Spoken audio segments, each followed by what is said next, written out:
Señor Gorriti, y para efectos de explicar a la sala la línea de interrogatorio, nosotros no discutimos la privación ilegal de la libertad que sufrió el señor Gorriti. Lo que en su momento discutiremos es si constituyó o no secuestro y el grado de participación de mi cliente, porque evidentemente fue víctima de una privación de libertad ilegal. Dentro de ese contexto, la primera pregunta es la siguiente. Usted ha referido que horas antes de la detención ya usted había asumido como algo cierto que iba a ser detenido. ¿Es esto correcto? Como altamente probable, no era un razonamiento, no una clarividencia. Y usted incluso tomó medidas para prepararse para esa detención que se iba a dar. Correcto. ¿Cierto? Eran señor medidas... Sileri, llamar al país en España, prepararse con su esposa el plan de contingencia. Le pregunto, ¿cuántas horas habrán transcurrido desde que usted asumió como altamente probable que lo detengan y finalmente el momento en que se produjo esa detención? Digamos, a ver, la vigilancia que describí fue detectada alrededor de las 5, 5 y media o 6 de la tarde. El mensaje del golpe de Estado fue dado, usted seguramente tiene una memoria muy precisa sobre esto, como a las 8 de la noche. Más o menos. Luego de eso, las llamadas que posteriormente descrito se produjeron en los pocos minutos que siguieron al mensaje. Y me vinieron a capturar, a detener ilegalmente, según diría usted, Vallerestra, a secuestrarme, según pienso yo, a las 3:30 de la mañana, 3:30 de la mañana. Quizás algo así. 8 a 9 horas de diferencia entre que usted consideró que era altamente probable que lo detengan y el momento en que se produjo la detención. ¿Es correcto ese lapso? A ver, ¿cómo estamos en matemáticas? Entre las 5 de la tarde y las 3 de la mañana, pues sí, hay como 10 horas, ¿no? Usted, al explicar por qué tomó esa decisión de esperar la detención, usted utilizó una frase más o menos en el sentido de que usted había valorado que si bien tenía un costo para usted, iba a tener un costo en el futuro mayor para quienes lo detenían. Correcto. La pregunta concreta es, ¿qué lo motivó a esperar 8 a 9 horas su detención? ¿Por qué no se corrió, se escondió? Porque en general no soy de correr y esconderme. Primero. Segundo, no fueron 8 horas que las pasé meditando, fueron 8 horas muy activas. Fueron 8 horas muy activas. Tercero, porque yo estaba ejerciendo el derecho a escribir, a opinar, a informar, a pensar, a actuar como periodista, a investigar, a fiscalizar, y porque el arrestarme arbitrariamente violaba fundamentalmente aquello. Y entonces, de una u otra forma, el que yo me quedara ahí era desde ya una forma de protesta. Y alabo su posición de principio. Gracias. Usted asumió entonces como el costo de defender sus derechos a la libertad de prensa la detención. Así es. Así es.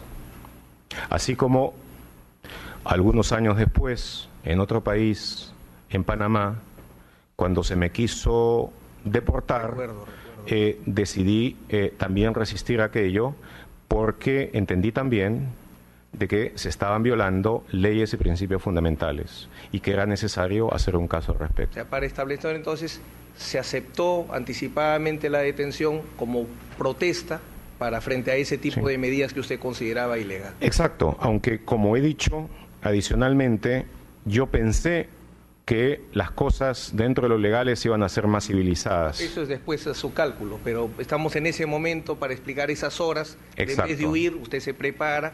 Exactamente.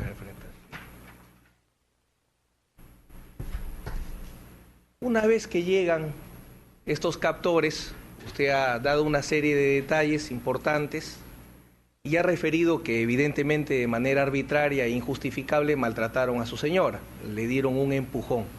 La apartaron, ella le dio un empujón al individuo. Sí. Ella respondió defendiéndose con un empujón.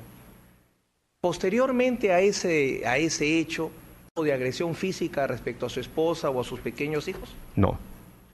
Ese episodio, o sea... Eso fue todo, ahí se produjo el punto de crisis, el momento extremadamente volátil, fue solucionado por el oficial que he referido en las circunstancias que he relatado y a partir de ese momento la situación potencial de violencia se desactivó. Usted ha referido en otro momento que cuando este joven oficial le dice no se preocupe, no le va a pasar nada, siempre y cuando usted nos acompañe, usted le pone como condición que primero salgan todos los militares de su casa y usted daba su palabra de entregarse. Correcto. ¿Esa condición que usted le puso a su captor fue cumplida? O sea, ¿se retiraron todos los militares y posteriormente usted salió? Entraron y se llevaron mi computadora y varios documentos. Una vez que lo hicieron, o sea, ellos solamente resistieron aquella disposición en el sentido que insistieron en llevarse la computadora. Pero podríamos precisar que usted aceptó salir una vez que verificó que se había cumplido esa condición. Sí, esa era la mejor alternativa. Algún día podremos ver por qué es diferencia la detención ilegal del secuestro. Justamente hay ahí algunas apreciaciones. Bueno, una vez que usted ya es llevado al CIE, usted ha referido que una vez que lo está llevando este oficial a cargo de la detención, otro oficial con el cual se encuentra ahí lo llama a usted por su nombre, ¿no es cierto? Y que seguramente usted lo conocía por las conferencias que había dado. Evidentemente usted era uno de los principales expertos en el tema de Sendero Luminoso. Su libro me ha servido mucho a mí. La pregunta es la siguiente. ¿Usted puede considerar que ese oficial en el CIE estaba sorprendido, no estaba preparado para su detención? Manifestó sorpresa de verme. Y usted, que ha interpretado por el comportamiento de mi cliente que conocía, entonces le pregunto su misma metodología para interpretar el comportamiento de este oficial en el CIE. ¿Podríamos establecer que este oficial del CIE, tan es así que lo dejan a usted, su captor lo deja a disposición de este señor, o sea, no era cualquier soldado? Entonces, este oficial que lo recibe a usted en el CIE detenido, ¿podemos decir que no estaba preparado, no sabía que usted iba a llegar? No sabía que yo iba a llegar, de acuerdo con la sorpresa que manifestó, a menos que haya sido un talentoso miembro de un club de teatro, pero digamos, no solo es lo que me da toda la impresión, me da toda la impresión que estuvo sorprendido por el hecho. ¿Usted refiere que este oficial que queda a cargo de usted le escogió un ambiente donde estar, donde le dijo, creo, corríjame, esto no es un hotel, pero es algo como lo único que tengo? ¿Podríamos decir que él le buscó un lugar dentro de lo que había apropiado por esa simpatía que le había expresado de alguna manera? No creo estar en condiciones de poder responder con precisión porque no vi los otros ambientes para comparar comodidades. Solamente a nivel de impresión. O sea, era un cuarto pero por el comentario muy que básico. le hizo, esto no es un hotel, es lo único que puedo conseguir, podemos asumir como su impresión que trató de buscarle un ambiente. Sí, bueno, sí, o como sencillamente el dar una frase cortés en medio de todo. Porque usted le ha dicho. Sí, claro, no, sí, pero así, lo digo porque fue. Se ha referido también usted a que el entonces ministro de Defensa, el general Malca, inicialmente niega, pero horas después ya reconoce esta detención. Sí. ¿Sabe usted cuándo se produjo esto? El reconocimiento me refiero, 5, 6, 7. Si usted ya estaba en seguridad de Estado o podía estar en el CIE.